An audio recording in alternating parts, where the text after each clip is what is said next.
Warning. This program contains strong language, auditory violence, and mental nudity. It is intended only for mature audiences. Listener discretion is advised.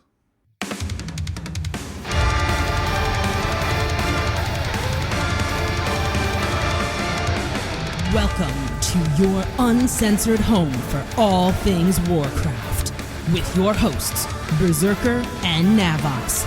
This is Unshackled Fury.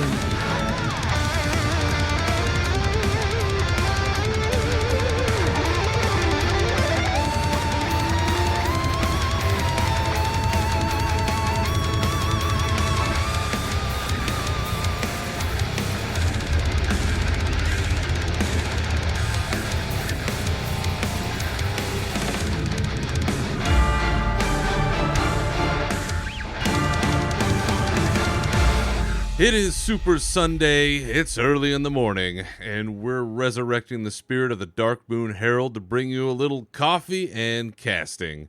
Welcome to episode 65 of the Unshackled Fury podcast, your uncensored home for all things Warcraft. I'm your host, Berzerker. I've got my Valhalla Java at the ready today, and with me, as always, is the Jerry Rice to my Joe Montana. He is Navox. Welcome back again, sir. Yeah, good morning.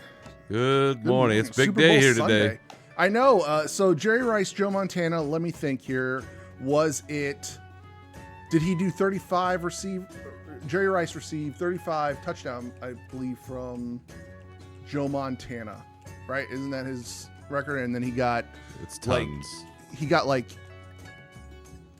50 or he got 50 more catches from Steve Young or something like that. But Eventually, he had more connections with Steve Young, but I think the Montana to Rice legendary combo. those were the '80s. glory days of baby. back, The 80s were an amazing time. Even in Florida, we rooted for San Francisco. So it was like, absolutely. Because Joe Montana was genuinely a good guy. And so was Jerry Rice. They both were, legends of NFL, and we did very well down there at old Joe Robbie Stadium. So I'm very happy that the game is happening there today. Now, by the time I edit and put out this podcast, the result of the Super Bowl with my San Francisco 49ers facing the Kansas City Chiefs, it will be a known outcome. So I will either be listening to this and crying or listening to this and be very happy. But to some extent, I can't hate on the Chiefs. They're a great team. And that's right, folks. This is a Warcraft podcast, but we're talking about sports ball here for a minute. Thank God it's not the Patriots again. Variety. I think everybody likes a little bit of variety in their sports. And, that's right. And seeing that even in our esports, it's like, well, we got limit, we got method, and it's always method that wins. We want to see somebody else play and win. So, it's... Yeah, I think the sporting gods have given everyone a good game today because, listen, can't hate on Mahomes and what's going on over there in Kansas City, and I'm happy the Niners are actually relevant again. So you know what? It's a good day.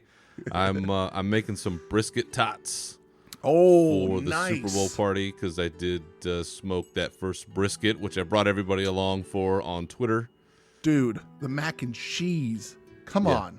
Yeah. That was ridiculous. Yeah, that was so those that know brisket know barbecue. Brisket is technically two muscles on top of each other, the flat and the point. I essentially had most of the point, which is the juicier, fattier, more delicious part. I had a bunch of that left, and so I cut that in half, took half of that, put it into the mac and cheese, and then I'm saving the other half of that today. I'm going to reheat it, put it over tater tots with cheese and barbecue sauce and green onions, and it's going to be good. Yep. Pretty soon you're going to get a vacuum sealer, and you'll start vacuum sealing everything. It's coming. And what's that? It's coming. There you go. All right, that's what my buddy does. Neil Strop out there on Twitter. He has a vacuum seal. He cooks everything, and then he freezes it. He's like, here, take this and just boil it. And you boil it, and it comes right back up to heat, and it is just like it came off the smoker. It's awesome. I was like, wow. Yeah, once I have my own barbecue shelf in the pantry, which I'm slowly taking over like certain corners of my kitchen. It's gonna happen. But yes, it is Super Bowl Sunday, and because of that, we are up early and recording. So I'm got my coffee here, and I'm having visions of when we visited the Dark Moon Herald, and I bitched and moaned about having to get up so early, and here I am again, up not That's as right. early, but still early, and doing. No, this is okay for me. I'm East Coast. Yeah, I was gonna You're say the it's West Coast. almost lunchtime for you. But so I've got a big Super Bowl party that I'm heading to. Do you have any activities today, or are you just hanging out? I'm just hanging out. I don't have any activities. I don't really, and this is the game that I would normally watch. So we don't have. I'll just hook up the HD antenna and put it on the tube if I feel like watching it. If not, I'm sure I could find something online that'll, keep me up to date. But I'm not a big sit there and scream at the television type. I don't know. Somewhere I lost the way. I was just like, I'm not, like love football, love watching it. It's just, I don't know. But I probably will put it on the TV anyway. So It ebbs and flows. I'll keep you updated. Exactly. If you need. I'll give you my my I don't know, agony and ecstasy ebb and flow as that goes on. So, well, we have certainly had a lot of action around Warcraft. Switching gears here, we've got a new raid, we've got a race to world first, we've got other events in game going on, all kinds of activity. But really, I think we got to come out of the gate hot. Oh, and hot. I think you, Nav, have a statement that you need to make. Yep. Related to some of our newest items in game. So, why don't we go ahead and kick this sucker off by jumping into our rage. Let's rage. So, Mr. Nav, I'm gonna turn this show over to you. And why don't you fill the folks in on the blood-curdling rage that you feel over something that I think a lot of folks are sharing some frustration about. Dude, I straight up quit World of Warcraft this past week. You did. Straight up quit. Rage quit. Took my fucking toys and went home. Quit the fucking game. So, I took a break. Took a long winter break. And I was keeping up with very little information with Ny'al-Oh, the horrific visions, all of that. Oh, and some of you can go, well, that's your own fault. Sure, we can sit here and talk about if I really wanted to know everything going on, I would have copied my character onto the PTR and played and tested out everything. But, WoW and we were on a break. So I got through the horrific visions. I went through and I did the quest line, the intro quest line, which I was like, wow, this is, I realized when you first started doing all this stuff, that something happened where I didn't feel like I was doing as much damage as I was outside of the new zones of Oldham and Valley of the Four Winds. So I ended up in Oldham, the intro quest line. I'm going to fast forward to got my cloak, and I thought, I'm going to go into these horrific visions. Okay, so I went through the horrific visions 1 through 5 without any issues at all. Yeah. Basically just run in, kill thrall, and done. That's it. Ripping and running. Exactly. So you have your little yellow bar counting down because your cloak isn't all that powerful, and you want to finish because, I've been keeping up on social media and listening to the influencers, and you'll get behind if you feel any of these things.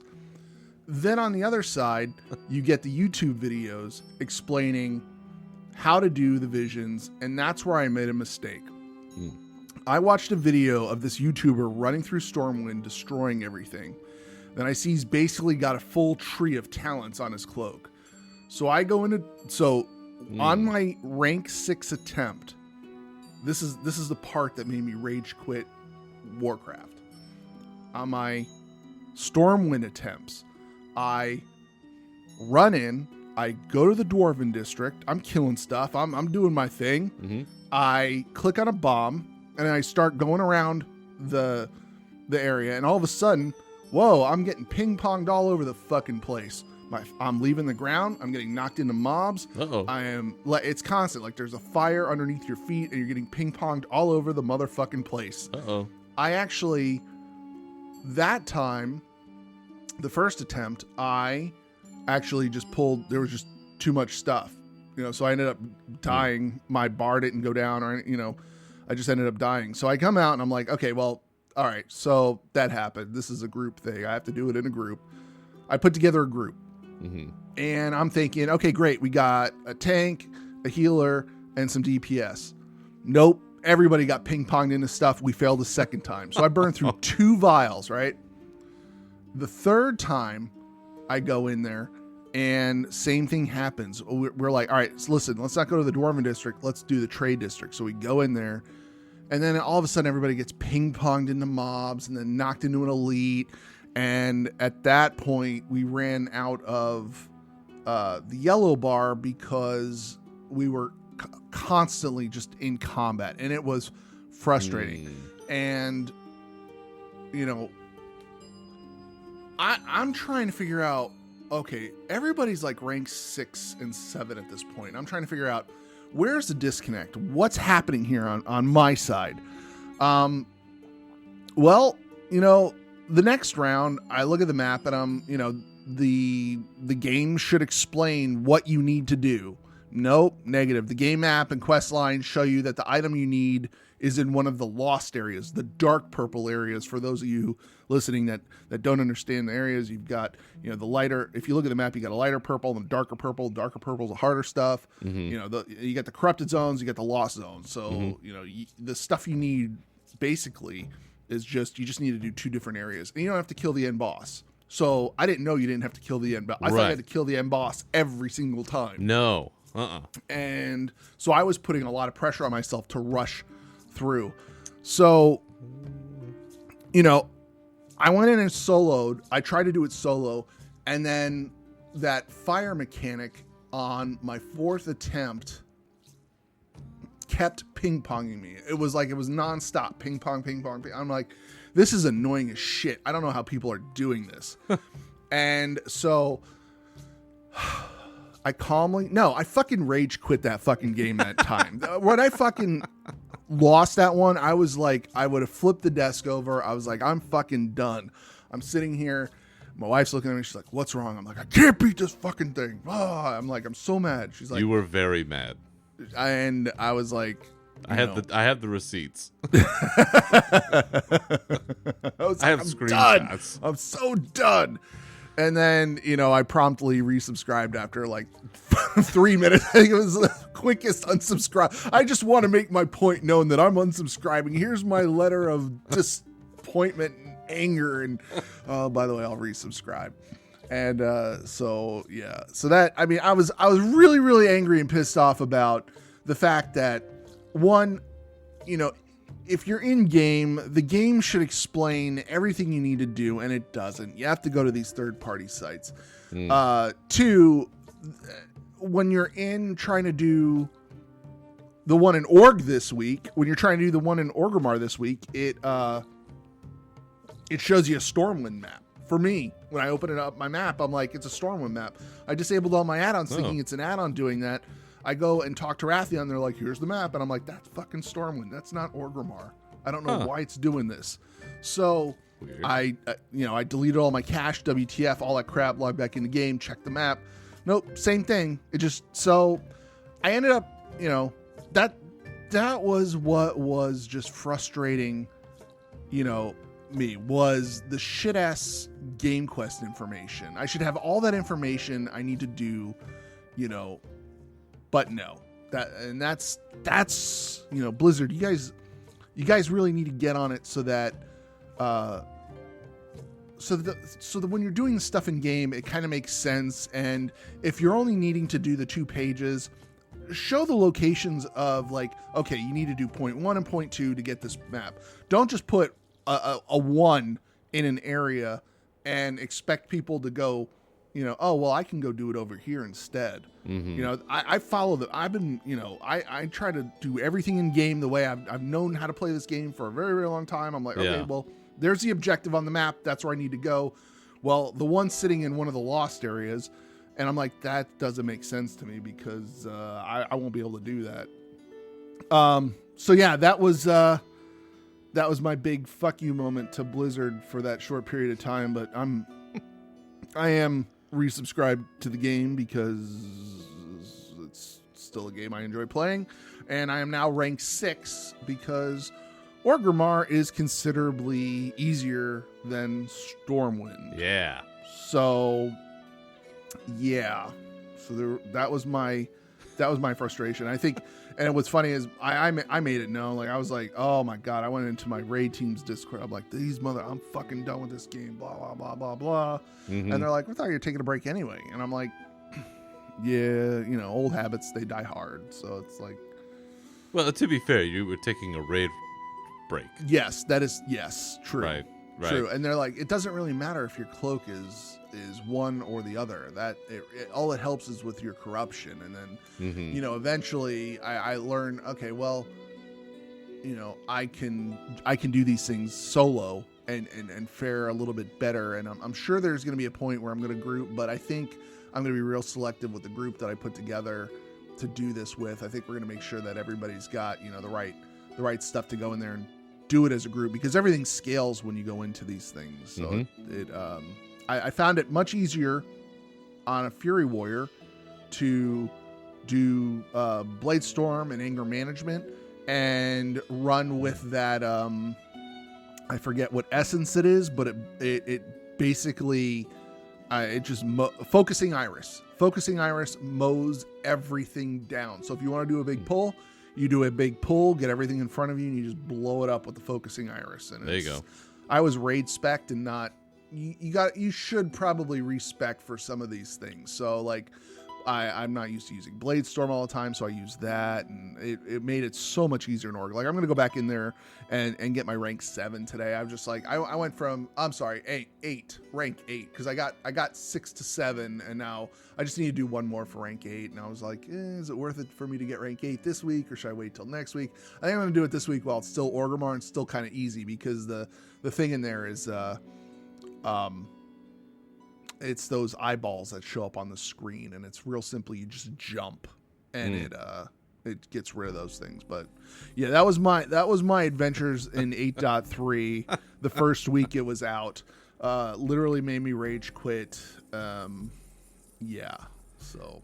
Well, and one of the points that you brought up to me that I saw shared kind of across the spectrum was, not only is it just kind of demoralizing in a sense to not succeed in those visions, particularly when you're with a group, but the fact that you have to farm all of those daily quests in order to get enough currency to buy what you need to get into those horrific visions. And so you've now spent all of this time to get a chance to go in there, and when you've had 2, 3, or more chances of going in and you fail at it, that's not a very rewarding system. And I would say that it doesn't have to be a guarantee or super easy mode or anything like that, but I mean, if you're going in there 4 times or 3 times and you're not making any progress, and you're a decently geared player with some amount of knowledge of the game, you should be able to do it.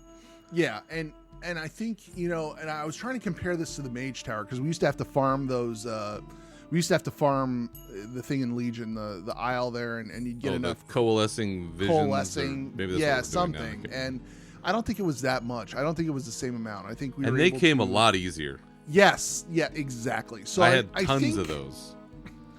I think if Blizzard halved the amount needed, 5, make it 5, so you get 2 vials or whatever. I know they're trying to power gate the system by only you only get one level a week at max. That's so it. I don't know what gated it. It doesn't matter how many attempts you get, to an extent. It's you can only go up 1 anyway. So whether you have 5 of those vials left over, or whether you have 2 or none, you're not going to go anywhere.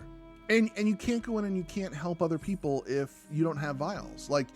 So if your friends are like, hey, I kind of need some help with this. Well, I would love to help you. I know how to do this, but unfortunately I used up all my vials doing my stuff, and now I can't help you do your stuff. So I felt penalized in a group when I was grouping and failing, and then I felt penalized, regular, because there's no place to practice this. You have to just go in and do it. Like there's no...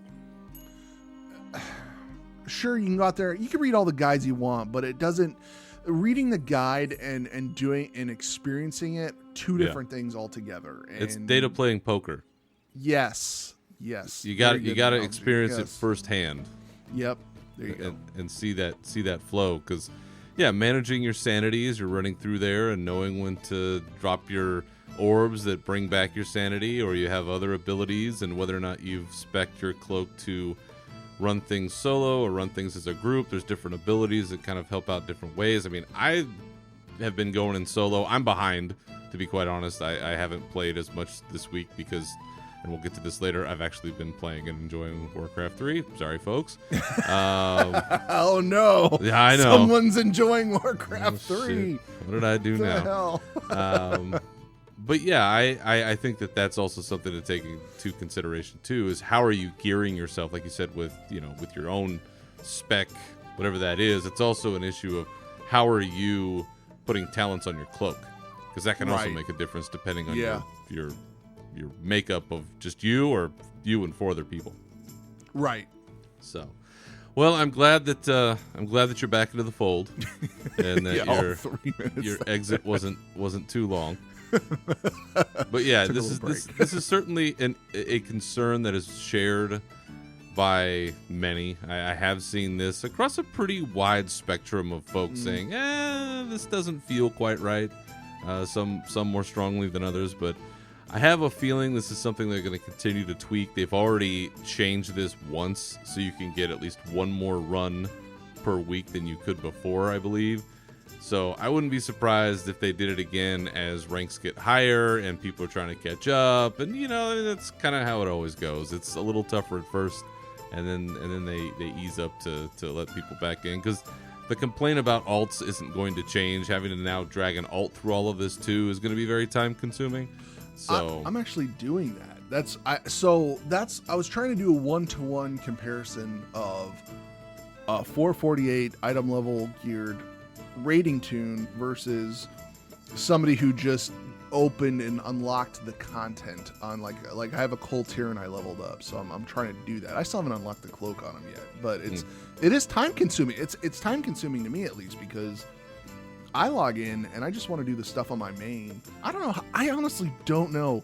When I log in and I see guild chat and people are like, I've got 18 alts I'm doing. How do you have that much time? How? I asked the same question. Also, I want to give a shout out to Slick Rock, who was very, very supportive in my time of anger. He sends me a message in game, like the first time I've ever got a message from Slick in game. He's like, dude, listen, let's put a group together and we'll get you that stuff. He's like, we got some other people who are having some issues and we can go through and get this. I'm like, no, I am going to unsubscribe, and that is what I'm going to do. He's like, all right, so when you calm down. Yeah, when the saltiest of the saltiest are telling you to relax, I mean, that's that your heat level's thermonuclear at that point. So, well, very good. Well, we'll keep folks updated as we move along through this and kind of get our feet underneath us on this whole issue and see how we continue to progress. But we'll see how it goes. I have a feeling this is gonna get a little easier as time goes on. Yeah, absolutely. But certainly out of the gate here, it's causing a few issues. So speaking of getting out of the gates, we do have a whole bunch of news. And first up, we're gonna talk about some raids, and then we're gonna talk about maybe some Warcraft 3 reforms, and then we'll see where the rest of this thing takes us. So why don't we jump ahead into our news?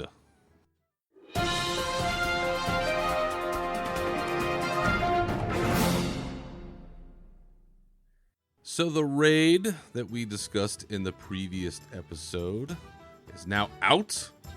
Ny'al-Oh, the Waking City, is out there for people to run and enjoy. And my raid team has dumped all over this place our dead bodies.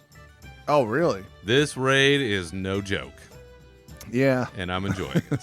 Oh, that's good. That's good. Ny'al-Oh is one of the coolest environments I have ever seen in this game. I am really enjoying being in there and walking around, and it's got this crazy, it's an old god vibe that we know, but it's this ancient Egyptian / Blade Runner / I don't know what vibe going on in there. You got floating tentacle eyeballs and big pyramidal structures, and the music's cool, and there's just wild shit walking around everywhere. It's a cool place, and I am really enjoying my time in there. The bosses are tuned, I think, appropriately for an end game tier, because they're no pushovers. Our team, after the first week, we are 6 out of 12, so we've made some good progress. Or I guess this is 2 weeks now.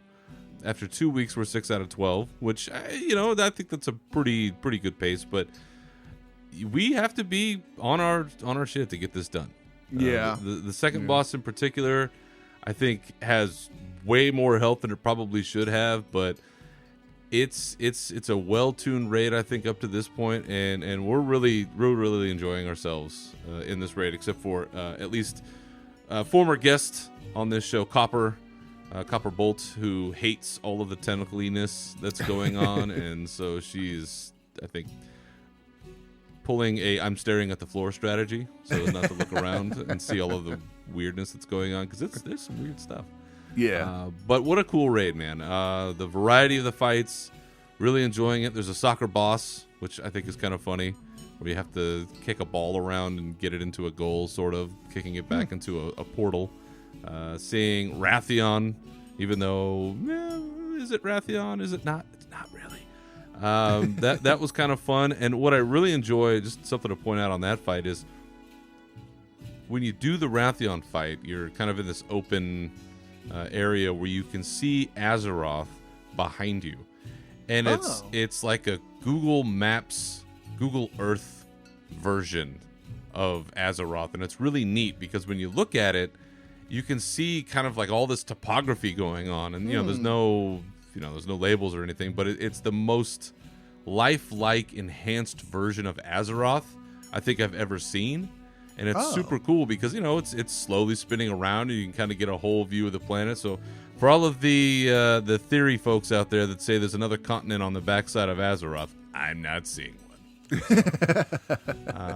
But having jumped in now for a couple of weeks, really enjoying this raid. I think it's got great variety. It's an awesome vibe in there. Really looking forward to seeing the rest of this. But for you, Nav, I know that you've declared several times that you're taking a raid break. Have you at least stepped one toe into this raid and gotten a chance to check it out just a little? I did. Last Sunday, my raid team was going through on normal, and they had to work on. They raided normal the first week it came out, and they got all the way up to Carapace, and then it was Sunday. It was the normal raid. And I asked if I could tag along, and they said, "You sure? You could come, come on in, come do this. This is fine." And we ended up killing Carapace, which was that's a fun fight. That is actually a very fun fight. You got these big tentacles that go up in the air. You have to look at the ground because of the shadow that comes out of the ground. You don't want to be on either side. You want to be on either side of the shadow. It has a couple different phases where you're running through, and you're trying to kill this. Basically N'Zoth with legs, and you're killing this. Once you kill it, or once you get into phase 2, and once you beat phase 2, you run out and redo.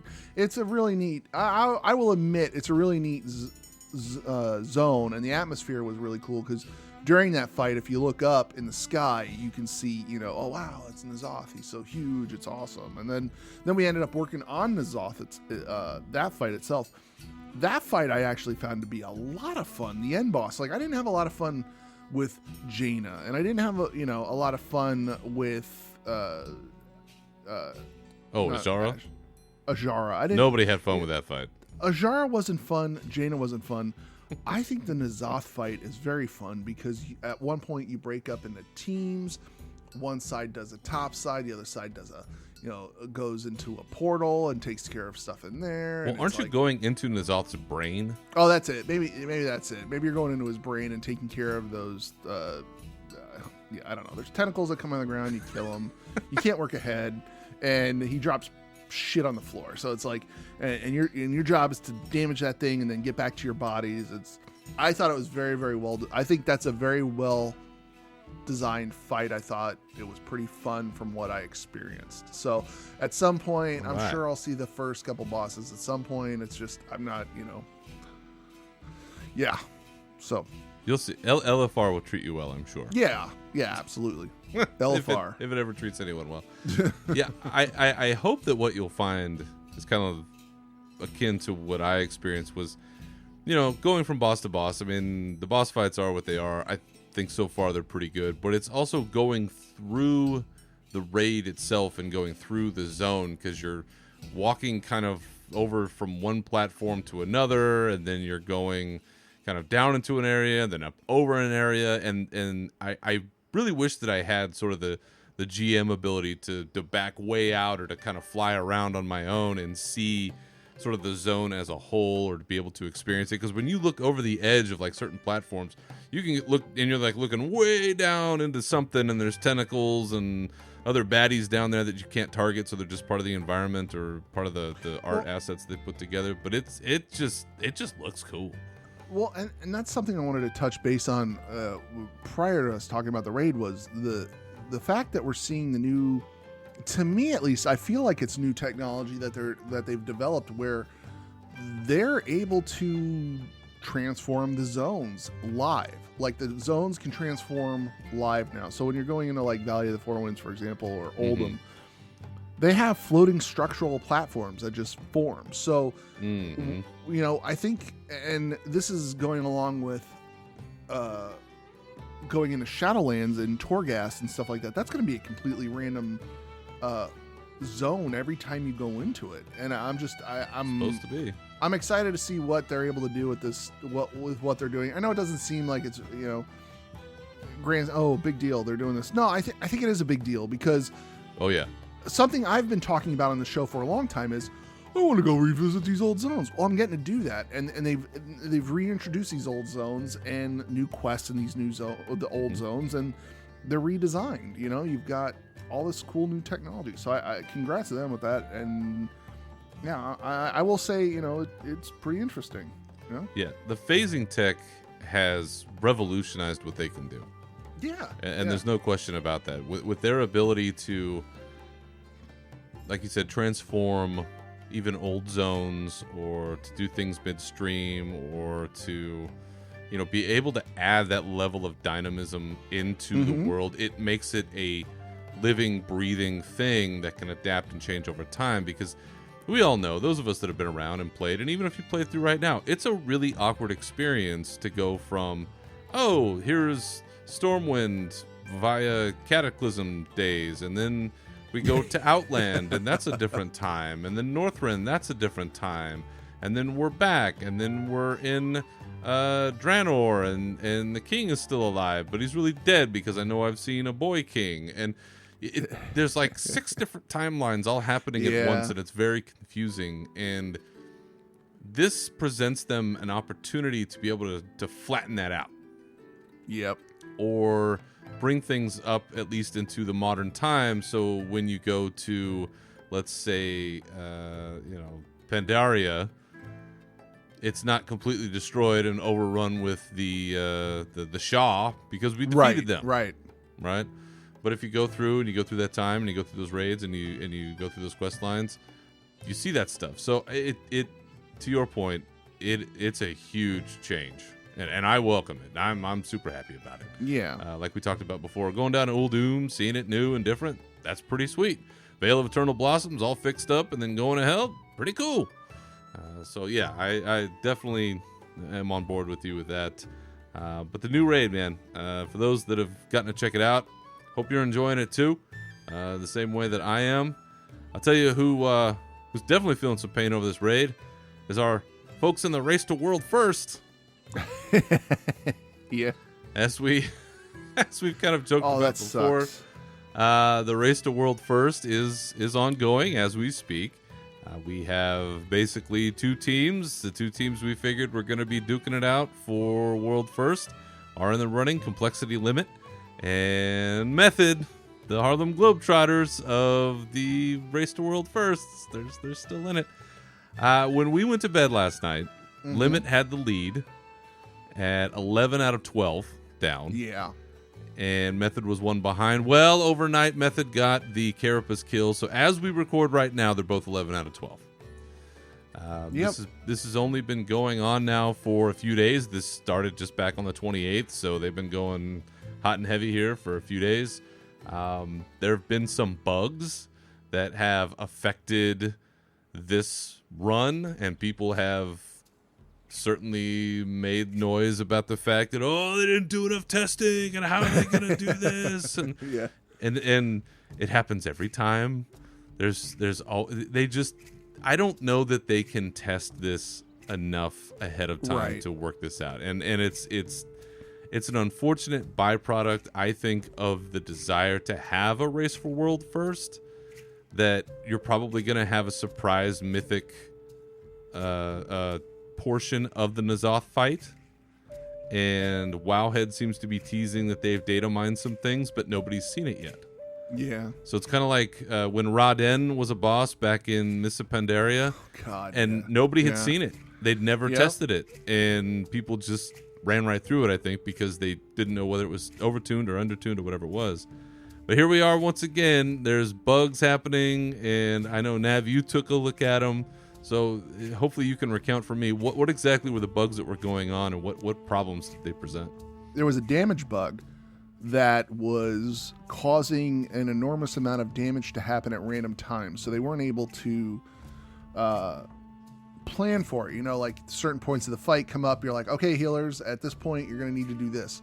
Well, this damage bug occurred, and it was completely random to the point where Ian posted something like, we're aware of it, we're trying to run simulations. It's so random that we think we have a fix, and we're about to roll it out shortly. And so Limit was roadblocked on that fight.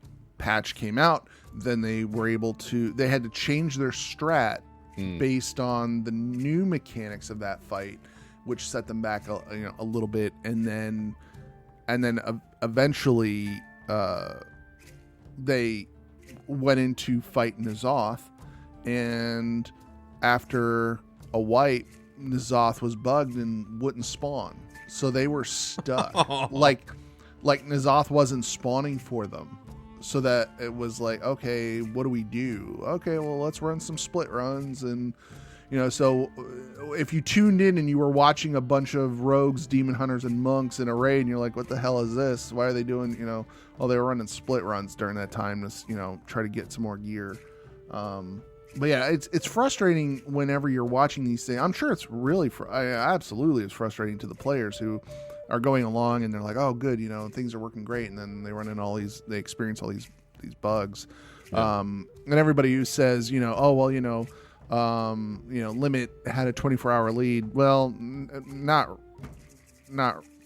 really. They at this point, I think everybody's on the same playing field as far as time goes. But yeah, we'll see. We'll see what happens this week.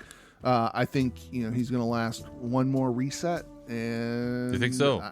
Yeah, I think he's going to last one more reset. I don't think they're going to get it today. They'll probably get it one more reset because so it's been basically 1 week it's been out, and so this whole raid is over and done with in about 2 weeks, which I was saying 4, but now it's 2, so now it's like, okay, well, I think it'll be over next Tuesday once they go through and clear again. And but yeah, as much as I said I don't care about the Race to World First, when I see Limit doing well, I want to cheer for them because I just want anybody other than Method to win just for the variety's sake. It's not that I have any sort of disdain or hate towards Method. I think it's good for the game at a whole, where they're able to, promote that World of Warcraft is still a thriving game, and it's great. It's it's interesting, but I just want to see somebody else take the crown this time around. Yeah, well, and as we've talked about, I want to see the champ get taken down, because it's just getting a little old, and so far Limit has been in the lead most of the way, and then Method would catch up, and then Limit would get another kills. So it feels like if there's gonna be a time, this is gonna be the time, but we'll see. Just in a quick look at the viewing numbers, people are still watching the Method stream at a much higher percentage than Complexity Limit stream. I think right now I'm looking at it, Method has about 70,000 viewers and Limit has about 4. Aww. Which, I'm going to say this with all peace and love to folks, but I think people are bandwagon jumpers to some extent. Oh, of course. Want to follow this is kind of the culture we're in. They want to follow the celebrity, and the celebrity is Method when it comes to a lot of this stuff. People know who Method as a team is. They know certain personalities, because they follow them on streams or social media or whatever it is. So they are definitely the bigger name. But yeah, I'm hoping that Limit could pull it out, and then if the champ can be dethroned, well, then you might get more of my attention, other than a cursory look to check in and go, what is it? Okay, I might actually watch. So good luck to all of them. We'll have an update the next time we come back and see. Are we going to continue to divest ourselves from the Race to World First, or are we going to have a renewed interest? Yeah. So looking ahead this year, one of the things that we always wait for, and we're still a couple of months away from this, is we're looking on the calendar for when BlizzCon might be coming. So for the last several years, BlizzCon has been near about the first Friday, Saturday of November. And we didn't go last year, but I know for myself I didn't go because it butted right up to Halloween, so that wasn't going to work for me. But I was looking forward to this year and saying, hey, it looks like, I think we talked about somewhere in the 7th or 8th of November. That sounds about right for when this Saturday might be. I think the 6th and 7th might be that Friday, Saturday. Well, the calendar for the Anaheim Convention Center for 2020 has been posted. Every weekend in November is filled. And none of it is BlizzCon. So, at least for this year, there will not be a BlizzCon in November. At least not at the Anaheim Convention Center. Now, it's possible that they could change locations. I don't know that they have another location around there that's as big, because that convention center is massive. So the question becomes, when or are we even going to have BlizzCon this year? So in looking at this calendar, I know, just kind of from poking around, that Blizzard needs like a certain amount of time open on the calendar in order to set up BlizzCon, because it's no small feat to put all of it together. Yeah. It's not like they can do it Thursday night and everybody's here, it's Friday, let's go.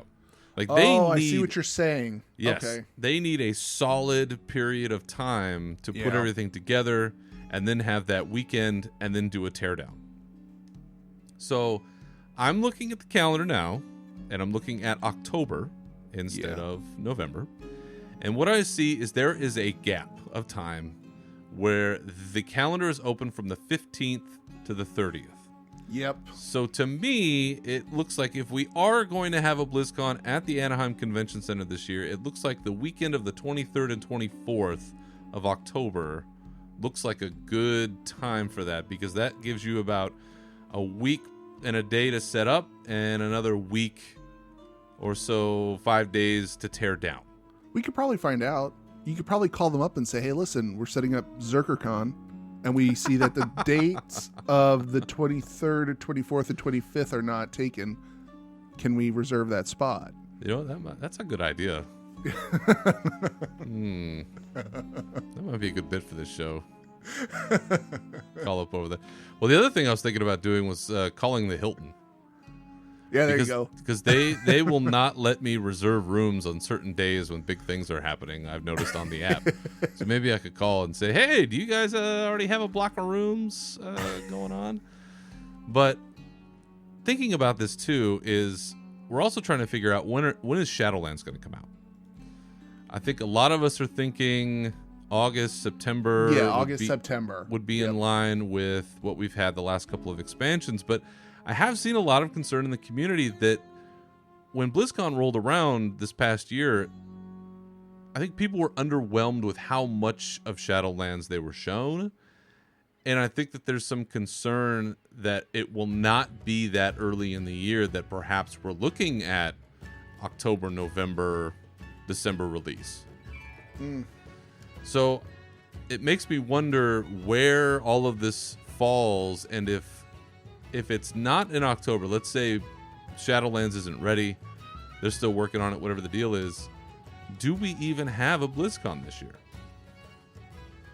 Do you think now Nav, so this is the question I have for you. Do you think BlizzCon is too big at this point with too many different things going on for them to cancel it? Or do you think that they can still pull the plug on it and say, you know what, we just have too many things going on this year, like they've done in the past, and say we've got to focus on our games, we want to focus on getting stuff to you, and frankly doing the convention is just too much time out of the office in order to get these deliverables to you? What do you think is the possibility of them canceling it? The possibility is there, but it's also, I think you're going to let down a lot of people look forward to this. Like, this is their only, like, I know a lot of people that this is their only vacation they take, is they'll get BlizzCon tickets and go out there and enjoy it. And they everybody likes to get together.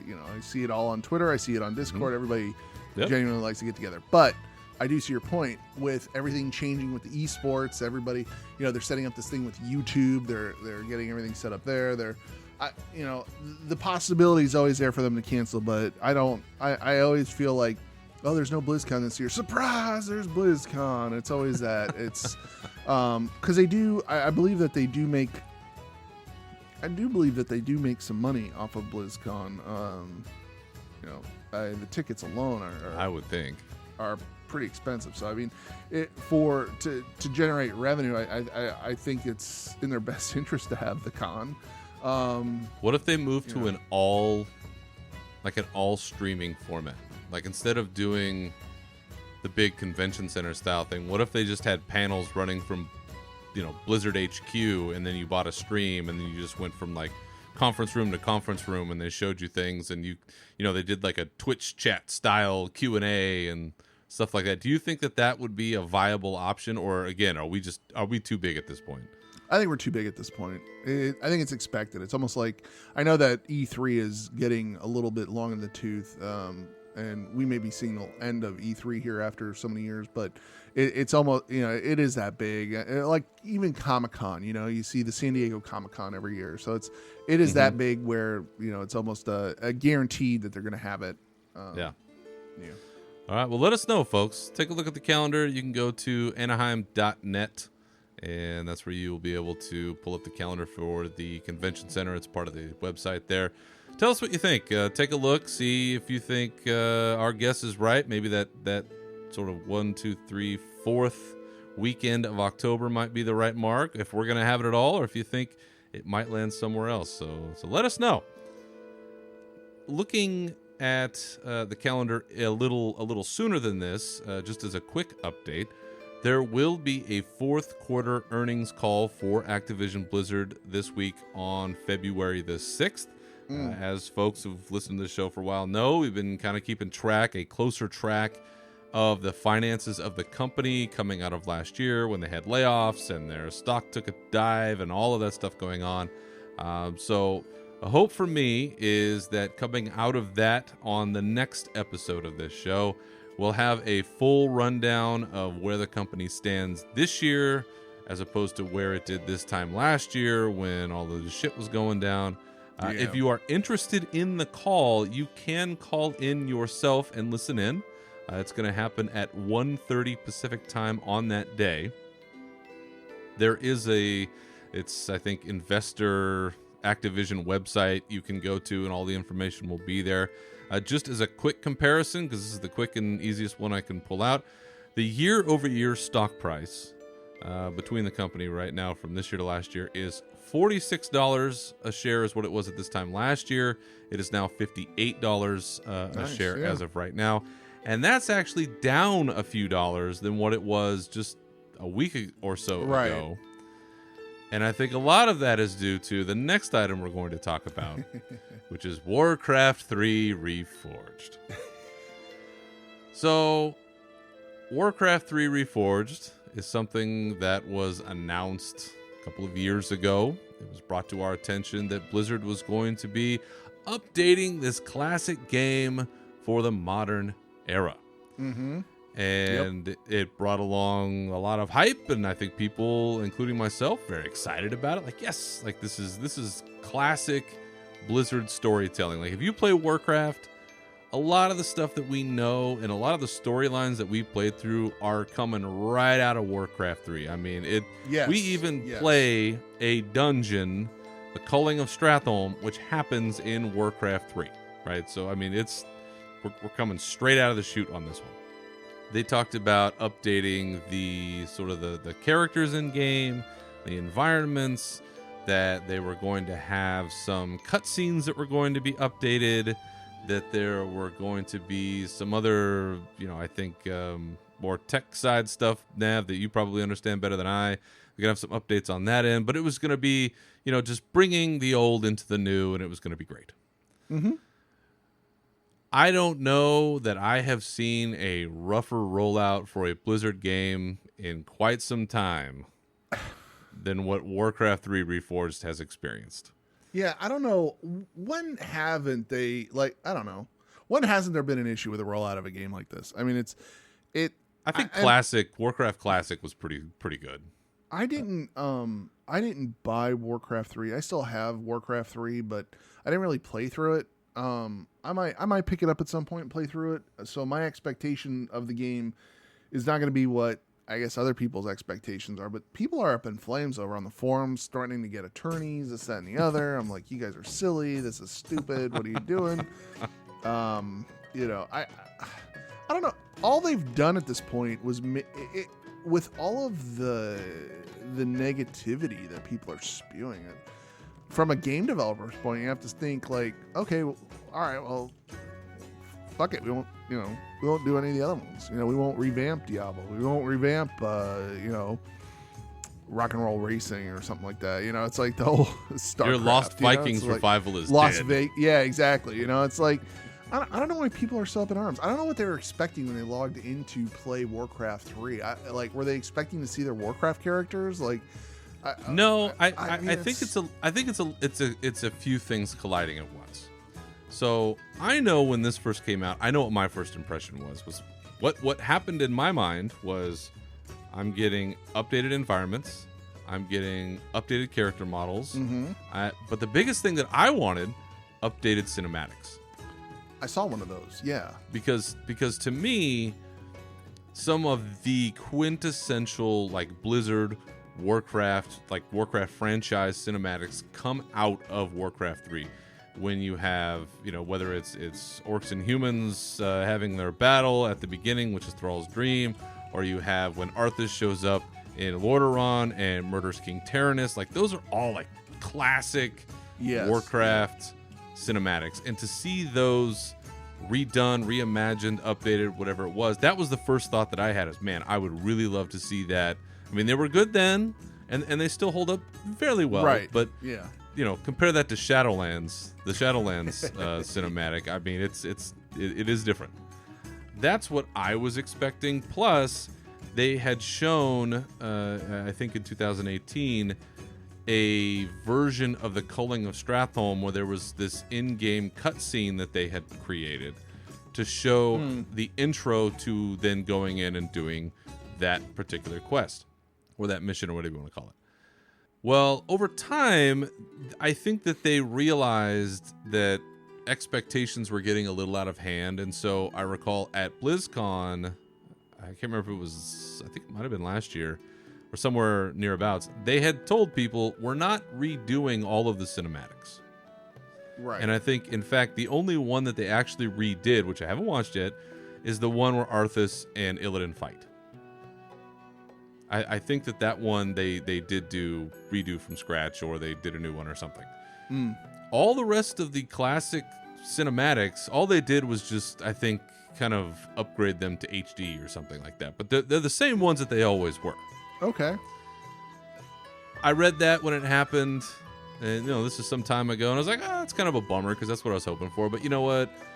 If you're updating the character models and making the game look, kind of new for the modern age, that's fine with me. I'm okay with that. We'll come to this past week. The game rolls out, and people are freaking out because they might have missed that announcement. So they were pissed that they didn't get new cinematics. There were connectivity issues, which, that's going to happen, and that is a legitimate complaint that you're trying to get in and you can't get in. Everybody remembers Diablo 3 and all the problems that happened with that launch and what a disaster that was. Yeah. So, fair criticism there. I think one that is sticking in most people's craw is relevant to the in-game cinematic or cutscene that was shown for the Culling of Stratholme, where they had changed from the straight in-game model that had been used before to actually having like a little mini movie type thing. And they had shown that with the Culling of Stratholme. They have included that, and I think still have that up as part of the promotional material for the game. But that's not actually in the game. They maybe only made that for promotional purposes. I don't know. But that was the expectation that was set, was that now when you have these little cutscenes in game, that's the quality and the type of thing that you're going to get, and none of that happened. Okay. So there is, I think, a legitimate disappointment there, because Blizzard had shown this to us and didn't say, hey, don't expect this to be the norm. I think we expected that to be the norm, and I think somewhat rightfully so. And then when that didn't get delivered, that was kind of a bummer. Okay. So what you have is a little bit of both. I think you have people whose expectations were unrealistically high, and I think you do have some things that it seemed like Blizzard was promising and didn't come through on. Plus, I understand there's a whole bunch of stuff going on with the modder community where Blizzard now retains the ownership rights to anything that you create as a mod or a map or something in the Warcraft 3 editor. And it seems like that's coming out of what happened originally with Dota, where that was a Warcraft 3 mod that had been created. And I think that they probably realized that, they should have held on to the rights to that, because that's now cost them a bunch of money and some other things. So it's really a mishmash of heightened expectations, undeliverables, some other tech issues, and it is, I think everyone can agree, it's messier than it should have been. That being said, it's not like this game is in a cartridge that can't be updated. And I do have a feeling that with this much outcry, there will be some updates, there will be some things added in or some things changed, but for the most part, I don't think they're going to dedicate some team to go in there and add a bunch of cutscenes. No, I don't think so either. I think the cinematics we got are the cinematics we got. And it kind of is what it is, and maybe people, can understand that the expectations they had maybe were a little unreasonable. At the same time, I think Blizzard needs to be very careful, and they usually are, about what they show. Yeah. I mean, they're notorious for keeping things under wraps, and I think that this is a good example of why they should keep doing that. Because even I was like, oh, this Culling of Stratholme stuff looks sweet, and then not to get it, it's like, oh, that's kind of a bummer. That being said, I've now played through the human campaign, and Arthas has got Frostmourne now, and I've been enjoying the hell out of it.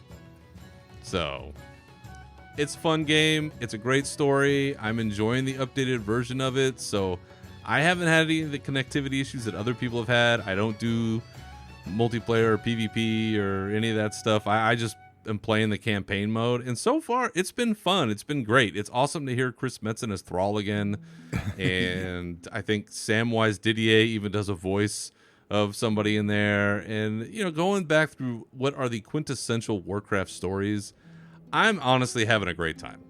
And like I said before, it's cutting into my actual World of Warcraft time to get my cloak up and do all that kind of stuff, but I don't have as big a problem with it as other folks. And quite frankly, the level of outrage over this is, and I know this is silly coming from me, but it's way overblown, and it's getting kind of tiresome. Yeah. Because, like you said, saying I'm going to get an attorney and I'm going to do all of these things, and, you've got this, you showed me this Forbes article where Forbes apparently is carrying the water for these folks and saying, oh, it's the worst game ever and all. And I'm like, oh my God, like this. Yeah. It's exhausting. Bring your pitchforks to BlizzCon. I can't enjoy anything anymore. I mean, that's almost how it feels. It's like I'm having to defend myself against other people for saying I'm enjoying playing the game. Yeah. So I hope at the same time that Blizzard does hear these complaints and says, okay, we've got some tweaks we got to make. It's probably not a very big team that's working on this, to be honest. And so they're going to have to decide what they want to do. And they've already delayed the release of this. It was supposed to be out last year. It came out in the early part of this year. And you have to wonder what happened midstream. Yeah. Kotaku, I think Jason Schreier, who writes over there, seems to get a lot of the inside dirt. So I wouldn't be surprised if at some point some article comes out that says, well, we started doing this thing and then we realized how much more time that would need, and so we just decided to bite the bullet and cut it and do it the best we could. I think that's part of game development, and I think people can debate whether or not that's because they had to get something out this quarter. We do have the, earnings to think about, and the whole Activision Blizzard who controls who battle going on. It's not the old days anymore where Blizzard gets it out when it's ready. Well, they get it out, I think, when they're told to get it out, or they have to get something out. Yeah. And, trying to do the best they can. So we'll see. But, so far, I'm enjoying it, and I will continue to enjoy it. So I hope folks out there don't be scared off by all of this negative press. It's still the same Warcraft story. It's pretty nice to see all the updated models. And for me, it's a lot easier on my eyes to move stuff around. I'm hoping that they add in the ultra widescreen support that they had in the PTR, because they did take that away for release.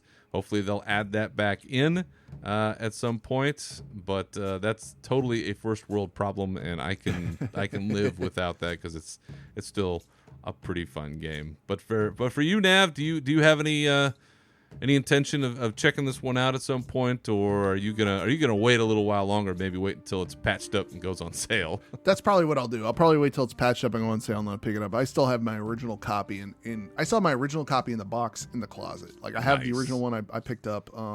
It was just I started playing it, and I think I had a Gateway PC back then. It was 2002, so I was trying to think, like, I think I had a Gateway PC and I was playing games on it, and I also had an Xbox at the time, so I kind of was leaning towards the Xbox thing,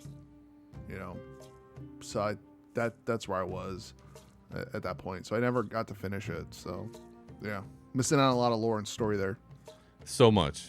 And again, I would say to anybody who plays World of Warcraft, check this out at some point, whether it's now or whether it's later, because there are so many story threads from Warcraft 3 that feed right in to what we're doing, to what we've been doing, and what we're going to do in World of Warcraft. Like they're linked forever. and I think it gives you a lot of background, even on what's going on today, like just playing through the part where Arthas gets Frostmourne. It's not clear when he gets Frostmourne where in the hell that even came from. How did Murd and Bronzebeard even know that Frostmourne was there? Like, there's a lot of mystery there that it seems is going to feed right into Shadowlands. So check it out. I recommend it. I know it's not perfect or it's not everything that everyone had hoped, but it's still a lot of fun. So it's got my endorsement, at least for gameplay and seeing some of the old stories for new. Another thing we've got here is there was a pretty big announcement that I think flew under the radar to some degree, is that Blizzard is now going to be partnering with YouTube for all of their esports. Yeah. Up to this point, Twitch has been the streaming format. I think for most games, you've seen a lot of your favorite streamers have been out there on Twitch. Overwatch League, all of this stuff. Well, now they're moving over to YouTube. Yeah. And I've seen quite a bit of hue and cry about this from the creator community. But, you know, you and I talked about this, Nav, and I don't know that we necessarily see this as big a problem as they do. No, I really don't. I think a lot of the pain or the issues that people are having with it are the streamers that are going, oh great, you guys are, well, I'm already I already got a large stream and I'm on Twitch. Why are you guys doing this on YouTube? Help me out. Do this on Twitch instead. I think it's like that type of thing where in the grand scheme of things, I think on YouTube you're going to get people who go to Twitch.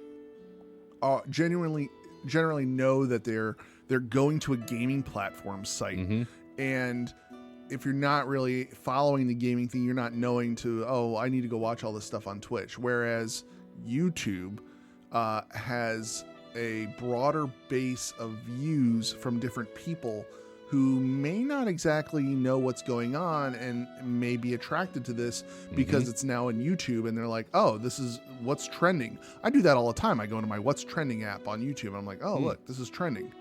I think they're going to snag a lot more views. I mean, I know Twitch is a larger platform for video game related things, but I think YouTube has more viewership, average views by different, for different people, around the world, so to me it doesn't seem like that big of a deal. I don't, I watched some of the big streamers complain about it on Twitter and I'm just like, whatever, Yeah, and to be fair, I mean, they've got to defend their keep to some extent. Of course, yeah. I've built up my following on Twitch and this is what I've done, and I worry now about this switch to YouTube and people are going to have to bounce back and forth between platforms.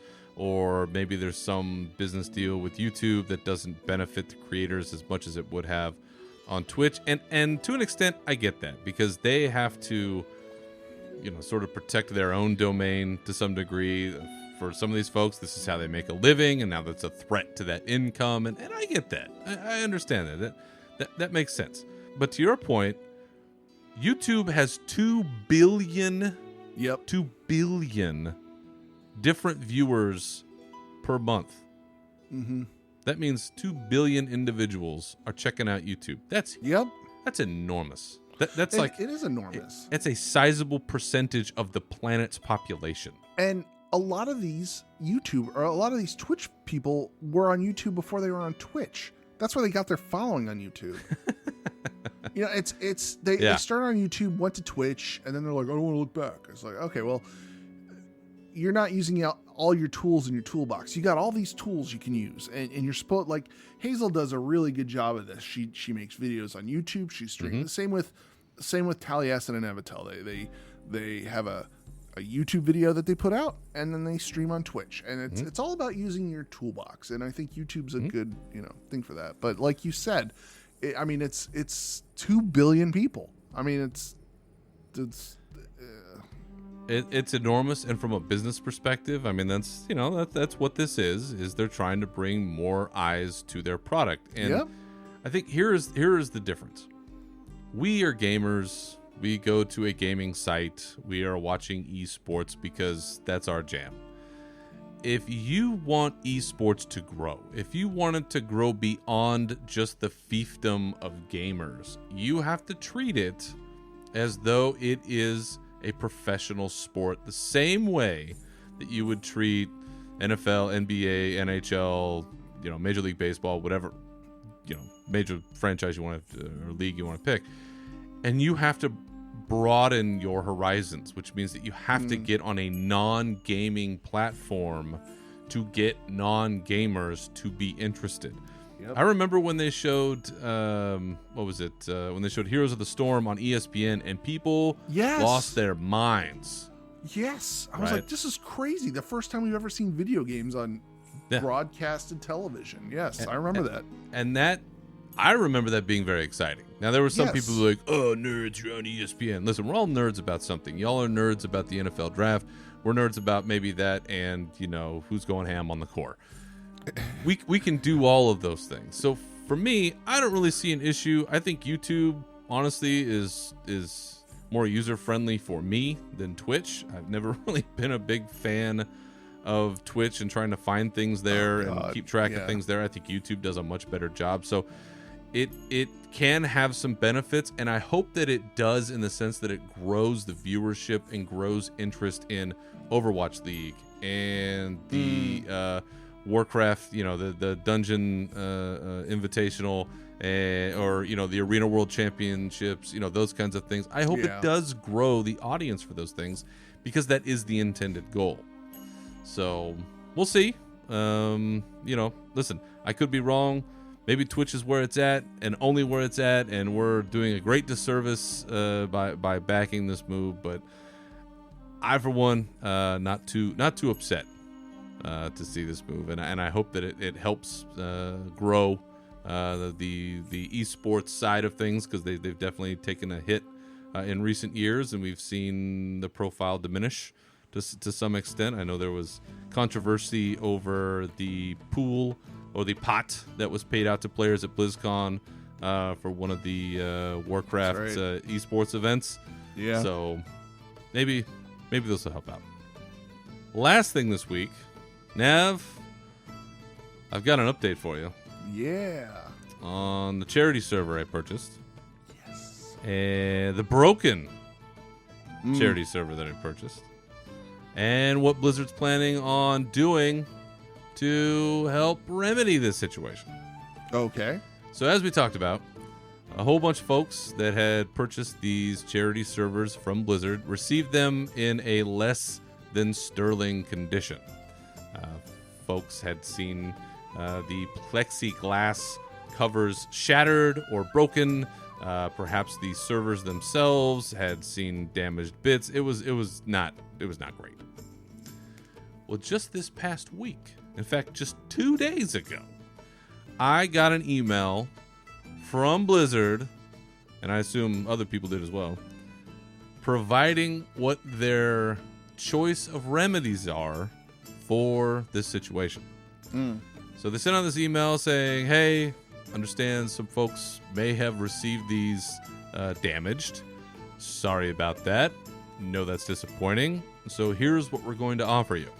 One, you can send the server blade and the cover back if you want, and you can get a full refund.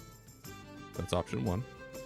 Two, if the server blade itself was damaged, you can send that back, and they'll send you a new one when one is available. Yeah, I was going to say that.